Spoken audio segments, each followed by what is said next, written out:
नमस्कार विद्यार्थियों, स्वागत है एक बार फिर हमारे इस यूट्यूब चैनल पर। हम व्यष्टि अर्थशास्त्र पढ़ रहे हैं और व्यष्टि अर्थशास्त्र में हम पिछला काफ़ी कुछ कर चुके हैं। अब हम जो नया टॉपिक लेकर के आए हैं वो है अपना कीमत प्रभाव का आय प्रभाव और प्रतिस्थापन प्रभाव में किस प्रकार से विभाजन कर सकते हैं। तटस्थ वक्र विश्लेषण की सहायता से मैं आपको पहले बता चुका हूं कि आय प्रभाव क्या होता है, प्रतिस्थापन प्रभाव क्या होता है और कीमत प्रभाव क्या होता है। तीनों की हम विस्तार से व्याख्या कर चुके हैं, लेकिन अब हमें अध्ययन करना है कि कीमत प्रभाव का आय प्रभाव और प्रतिस्थापन प्रभाव में किस प्रकार से विभाजन किया जा सकता है। तो चलिए शुरू करते हैं आज का ये टॉपिक, कीमत प्रभाव का किसमें, आय प्रभाव और प्रतिस्थापन प्रभाव में विभाजन किस प्रकार से कर सकते हैं। आय प्रभाव प्लस प्रतिस्थापन प्रभाव, ये दोनों का योग होता है।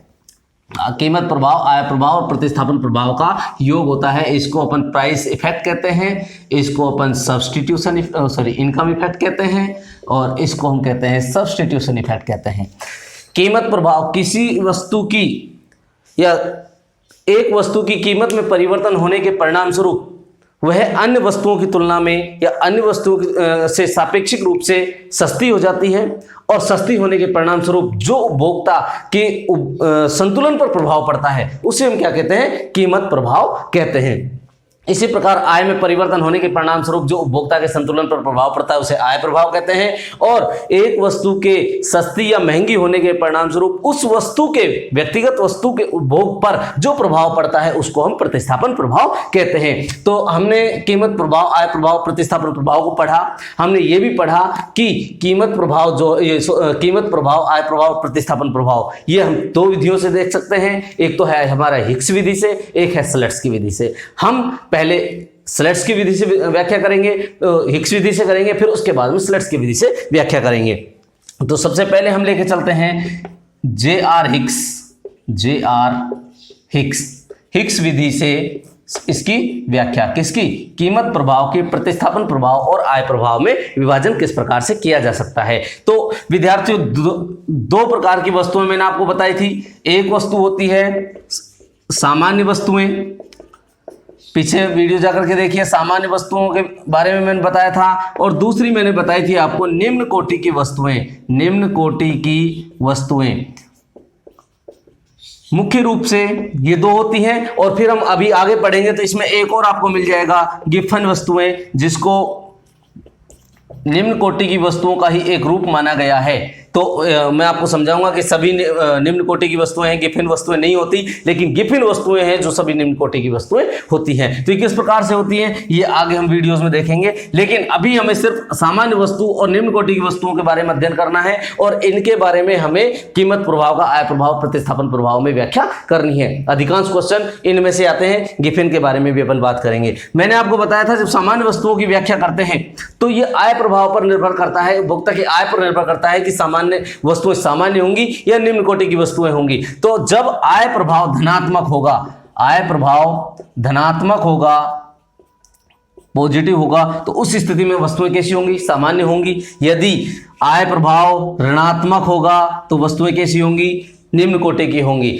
हम ये भी जानते हैं कि जो प्रतिस्थापन प्रभाव होता है अपना सब्स्टिट्यूशन इफेक्ट, ये क्या होता है, सदैव नेगेटिव होता है और इसके ऊपर डिपेंड करेगा कीमत प्रभाव। अगर इनकम इफेक्ट नेगेटिव है, सब्स्टिट्यूशन इफेक्ट ऑलवेज नेगेटिव होता है, तो कीमत प्रभाव भी नेगेटिव हो जाएगा।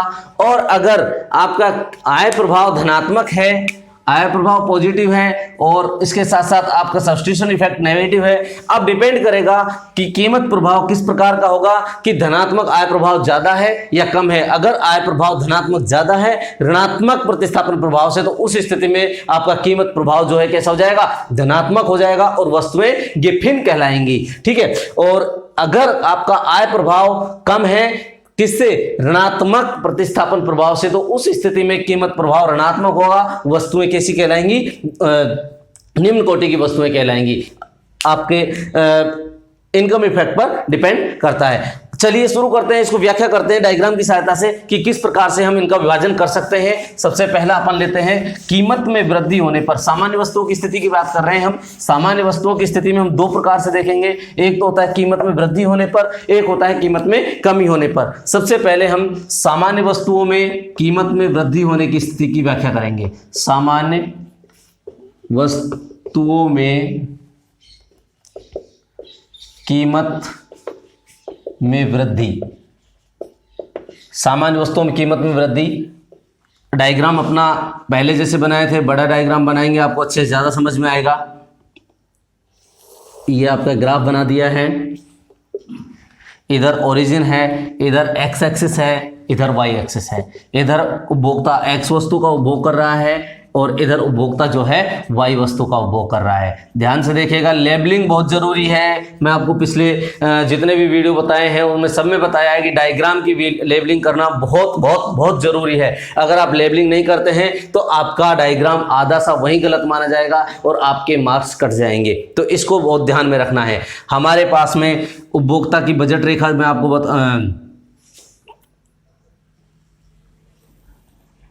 ये उपभोक्ता की ए बी बजट रेखा है और ए बी बजट रेखा के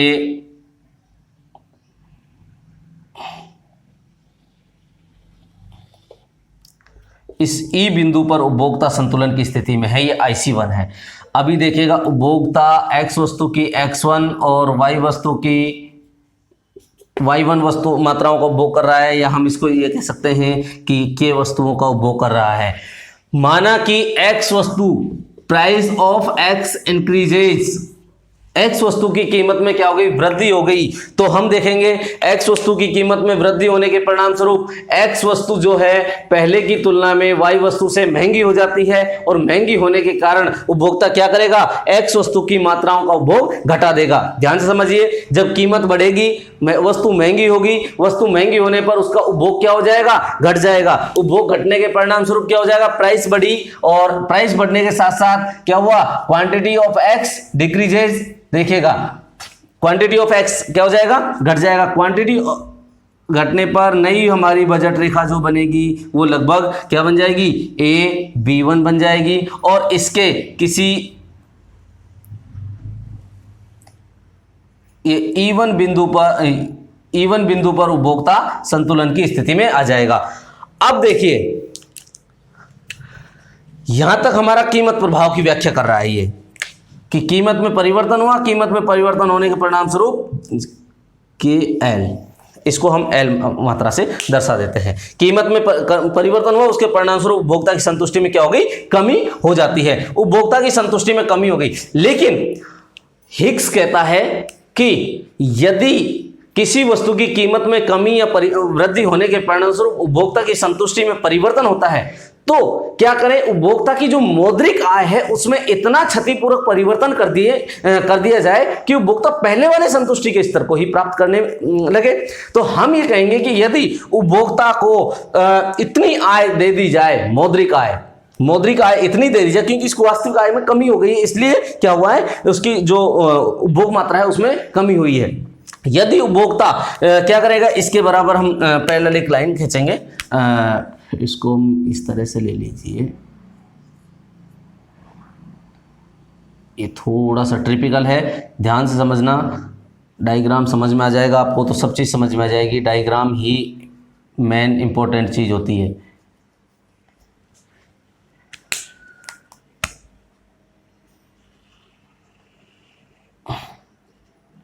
ये E2 मान लीजिए इसको। अब आप देखिएगा, ये PQ नाम से आपकी नई बजट रेखा, जो कि उपभोक्ता की वास्तविक आय में मौद्रिक आय में वृद्धि होने के परिणाम स्वरूप। अब देखिएगा कि नई बजट रेखा संतुलन का वही मतलब संतुष्टि का वही स्तर प्राप्त कर लिया है और ये आपकी M बिंदु का उपभोग किया जा रहा है। अब आप यहां पर देखेंगे कि जब उपभोक्ता E से E1 पर आता है तो उसका कीमत प्रभाव को दर्शा रहा है, E1 से E2 पर जा रहा है तो आय प्रभाव को दर्शा रहा है, लेकिन E से E2 पर जा रहा है तो उसका प्रतिस्थापन प्रभाव है। अब हम यहां पर व्याख्या कर सकते हैं कि कौन सा तो आय प्रभाव होगा, कौन सा प्रतिस्थापन प्रभाव होगा। तो यहां पर आप देखिएगा, जब कीमत में कमी होती है तो प्रारंभिक जो मात्रा है वो क्या है, OM है, ओ की मात्रा उपभोग कर रहा था। जब उपभोक्ता की कीमत में क्या हुई, कमी होगी, प्राइस इंक्रीजेस, सॉरी उपभोक्ता की वस्तु की कीमत में वृद्धि होती है, कीमत में वृद्धि हुई तो उपभोक्ता ने क्या किया, क्वांटिटी में क्या कर दी, कमी कर दी। और कितनी कमी कर दी, OL के बराबर कमी कर दी, OL के बराबर। तो आप देखेंगे K से लेकर के L या K से लेकर के L तक की जो मात्रा है ये क्या कहलाएगी आपकी, यहां से यहां तक ये है आपका प्राइस इफेक्ट, कीमत प्रभाव। तो यहां पर हम कह सकते हैं कि K से लेकर के L तक है जो कीमत प्रभाव की व्याख्या कर रहा है। जब उपभोक्ता E से E1 पर जाता है, सॉरी E से E1 पर आया, कीमत प्रभाव गया। जब कीमत में परिवर्तन हुआ, उपभोक्ता की मौद्रिक आय में वृद्धि की गई तो उपभोक्ता E से E2 पर गया, तो E से E1 से E2 तक ये क्या है आपका इनकम इफेक्ट। और हम कह सकते हैं इसको L से लेकर के M, ये L से लेकर के M तक की मात्रा जो है क्या हो जाएगी, इनकम इफेक्ट कहलाएगी। अब हम कह सकते हैं कि जब प्रारंभिक संयोग E है और E से E2 तक, E से E2 तक जाता है तो ये क्या कहलाएगा, सब्स्टिट्यूशन इफेक्ट कहलाएगा। और ये हमारे पास में मात्रा है K से लेकर M। अब हम कह सकते हैं कि price effect is equal to income effect plus substitution effect. तो प्राइस इफेक्ट आपका कितना है, K से लेकर के L है, KL इज इक्वल्स टू, अब आपका सब्स्टिट्यूशन इफेक्ट मैंने बताया आपको ML या LM प्लस KM। तो आपका जो सब्स्टिट्यूशन इफेक्ट होगा, सॉरी प्राइस इफेक्ट होगा, वो इन दोनों का योग है। अब मेन बात आती है कि कौन सा धनात्मक है कौन सा ऋणात्मक है। तो हम पहले कीमत प्रभाव की व्याख्या करते हैं। जब E से E1 पर आया, ठीक है, E से E1 पर आता है, E से E1 पर, तो इस स्थिति में क्या हुआ है, कीमत में क्या हुई थी, X में वृद्धि हुई, कीमत में वृद्धि होने पर क्वांटिटी में क्या हुआ, कमी हुई। तो यहां पर देखिए दोनों में कैसा संबंध है, ऋणात्मक संबंध है। तो इसलिए हम कह सकते हैं कि जो कीमत प्रभाव है, यहां पर हम कहेंगे कीमत प्रभाव कैसा हो गया, ऋणात्मक हो गया। अब हम देखते हैं आय प्रभाव की व्याख्या। आय प्रभाव कैसा होगा, जब प्राइस ऑफ X में वृद्धि हुई, कीमत में प्राइस ऑफ X में क्या हो गया, वृद्धि हुई, वृद्धि के परिणाम स्वरूप यहां देखिए दो आय रेखाओं के बीच की दूरी E से E2 तक की बात कर रहा हूं मैं। तो यहां से L से लेकर के मात्रा में क्या हुई है, वृद्धि हुई है। तो L से लेकर M, ये आप यहां पर देखिएगा, L से लेकर M तक की वृद्धि, तो मतलब क्वांटिटी ऑफ X में क्या हो गई, वृद्धि हो गई, और आय प्रभाव आपका क्या हो गया, धनात्मक हो गया। अब हम बात करते हैं प्रतिस्थापन प्रभाव की।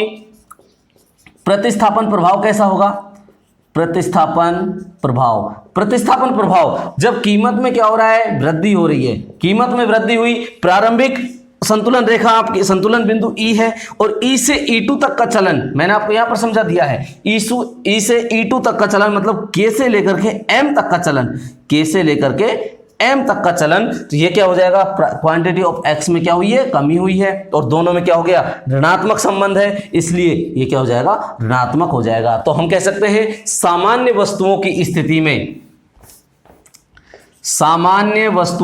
में इसको अच्छी तरह से देख लीजिए, बहुत बार क्वेश्चन आता है। सामान्य वस्तुओं की स्थिति में कीमत प्रभाव कैसा होता है, आय प्रभाव कैसा होता है, और प्रतिस्थापन प्रभाव कैसा होता है। जब कीमत में वृद्धि हो रही हो तो उस स्थिति में अब हम इसको कह सकते हैं कि ये क्या है, आपका इनकम इफेक्ट है, ये क्या है, सब्स्टिट्यूशन इफेक्ट है, और ये पूरा का पूरा क्या है, आपका प्राइस इफेक्ट आ गया। तो मैं आपको बता रहा हूं कि कीमत प्रभाव को आय प्रभाव और प्रतिस्थापन प्रभाव में हम क्या कर सकते हैं, विभाजित कर सकते हैं। तो इस प्रकार से पहला जो अपना वो है कीमत प्रभाव का आय प्रभाव प्रतिस्थापन प्रभाव विभाजन सामान्य वस्तुओं की स्थिति में कीमत में वृद्धि की स्थिति में हम देख चुके हैं। अब हम बात करते हैं जब कीमत में कमी हो जाए तो उस स्थिति में किस प्रकार से काम करेगा। तो कीमत में कमी का आय प्रभाव, कीमत प्रभाव का आय प्रभाव, प्रतिस्थापन प्रभाव और में विभाजन देखते हैं। तो कीमत में कमी होगी तो उस स्थिति में क्या होगा, इसको मैं साफ कर देता हूं। कीमत में कमी होने पर इसको मैं पूरा का पूरा साफ कर दिया है, डायग्राम वापस यही बनेगा, इसलिए मैं सिर्फ इसका जो ढांचा है उसको रखूँगा, बाकी मैंने पूरा साफ कर दिया। ये पूरी लेबलिंग वगैरह ये मान के चलिए बिल्कुल नए सिरे से डायग्राम बन रहा है। कीमत में कमी होने पर, कीमत में कमी होगी तो किस प्रकार से रिएक्शन होगा, ये देखिएगा। कीमत में कमी, एक्स वस्तु इधर ओरिजिन है, इधर आपके वाई वस्तु है, वही आपके प्रारंभिक संतुलन आपका,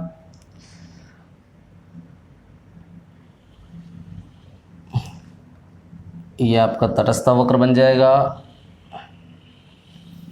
ये IC1 है, ये E1 बिंदु पर है। अब देखिए कीमत में क्या होता है, कमी होती है। कीमत में कमी होने पर वास्तविक आय में क्या हो जाएगी, वास्तविक आय में वृद्धि हो जाती है। वास्तविक आय में वृद्धि होने पर क्या हो जाएगा, क्वांटिटी ऑफ एक्स जो बढ़ जाएगी। वहां पर कीमत में कमी होने, वृद्धि होने पर एक्स वस्तु की मात्रा में, उपभोग मात्रा में कमी हो रही थी, यहाँ पर बढ़ जाएगी। तो जब उपभोग मात्रा बढ़ेगी तो हम कह सकते हैं कि संतुलन है या संतुष्टि है उपभोक्ता की, वो भी बढ़ेगी। और ये कहीं ना कहीं जाकर के आपके ये AB था और ये AB1 बजट लाइन हो जाएगी। AB1 बजट लाइन होने पर आप देखेंगे कि उपभोक्ता की संतुष्टि की मात्रा में भी क्या हो जाएगी, वृद्धि हो जाएगी, और ये E1 से E2 पर आ जाएगी, IC2 हो जाएगा। अब आप देखिए, पहले अगर उपभोक्ता के मात्रा का उपभोग कर रहा था, तो जब X वस्तु की कीमत में कमी हुई, K से लेकर L मात्रा का उपभोग करने लगा। तो ये तो क्या हुआ, कीमत में परिवर्तन होने पर उपभोग मात्रा में वृद्धि कर ली गई है। अब हिग्स कहते हैं कि यदि कीमत में परिवर्तन होने के परिणाम स्वरूप उपभोक्ता की संतुष्टि में परिवर्तन हो जाए, तो आप उसकी मौद्रिक आय में इतना क्षतिपूर्वक परिवर्तन कर दो, कमी या वृद्धि दोनों कर सकते हैं। अब यहां पर हमें क्या करना पड़ेगा, उसकी संतुष्टि बढ़ी है तो उसकी मौद्रिक आय में कमी कर दो, ताकि वो पहले वाले संतुष्टि के स्तर पर ही आ जाए। तो पहले वाले संतुष्टि के स्तर पर लाने के लिए हमें क्या करना पड़ेगा, उसकी मौद्रिक आय में लगभग इसके समानांतर हम इतना कमी कर देंगे कि उपभोक्ता पहले वाले संतुष्टि के स्तर को प्राप्त करने के लिए प्राप्त करने लग जाए।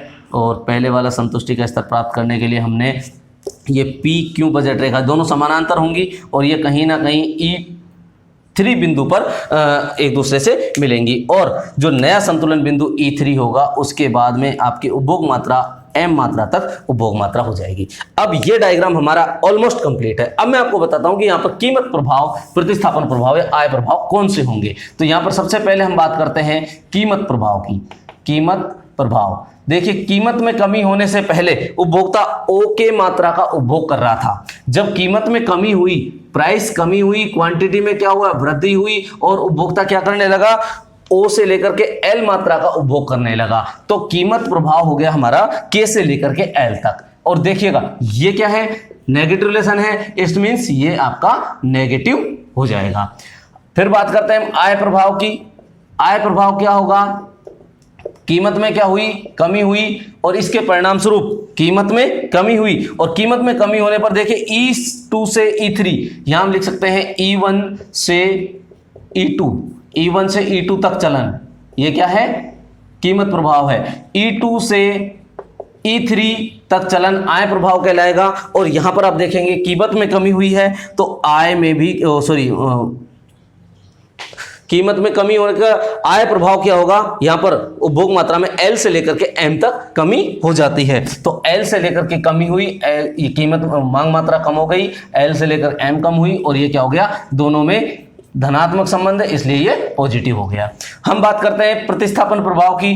सदैव ऋणात्मक होता है, लेकिन किस प्रकार से होता है वो हम देख लेते हैं। जब कीमत में क्या हो रहा है, प्राइस ऑफ एक्स कमी हो रही है, तो अब देखेंगे कि E से लेकर के E3 तक चलन, E1 से लेकर E1 से E3, आप देख सकते हैं कि E1 से E3 मतलब K से लेकर M मात्रा का क्या कर दिया गया है, उपभोग मात्रा में वृद्धि कर दी गई है। तो Q से QX जो है वृद्धि हो जाएगी, और ये है जो हमारी K से लेकर के M तक रहेगा। तो K M के बराबर क्या हो जाएगा, ये रहेगा, और ये अपना नेगेटिव है, क्योंकि कीमत और मांग मात्रा के मध्य क्या है, ऋणात्मक संबंध पाया जा रहा है। तो इस प्रकार से हम कह सकते हैं price effect is equals to substitution effect plus income effect. और यहां पर हमारे प्राइस इफेक्ट क्या है, K से लेकर के L तक है। जो मात्रा आपकी ये दर्शाई जा रही है, ये प्राइस इफेक्ट को दर्शा रहा है, ये सब्स्टिट्यूशन इफेक्ट को दर्शा रहा है, ये इनकम इफेक्ट को दर्शा रहा है, और इन दोनों का योग जो है LM प्लस KM, ये क्या हो जाएगा, इनका दोनों का विभाजन हो जाएगा। तो इस प्रकार से हम हिग्स विधि से सामान्य वस्तुओं की स्थिति में कीमत में कमी और वृद्धि की आय प्रभाव की व्याख्या, आय प्रभाव, कीमत प्रभाव, प्रतिस्थापन प्रभाव की व्याख्या कर चुके हैं। अब अगली जो हमारी क्लास होगी, अगले वीडियो में हम निम्न कोटि की वस्तुओं की स्थिति में सेम यही हिग्स विधि को ही हल करेंगे और इसके बारे में आपको विस्तार से चर्चा करेंगे। आज के वीडियो में हम इतना ही करेंगे। पिछले वीडियोस को आप लगातार देखते रहिए और इसको भी एक बार नहीं, कम से कम 3 बार देखेंगे, तब आपको ये चीज़ें समझ में आएंगी, अदरवाइज आपको एक बार में समझ में नहीं आएंगी। आज के वीडियो में हम इतना ही करेंगे। अगले वीडियो के लिए आप इसको चैनल को सब्सक्राइब जरूर करें ताकि आपको समय पर अगला वीडियो मिल जाए। नमस्कार।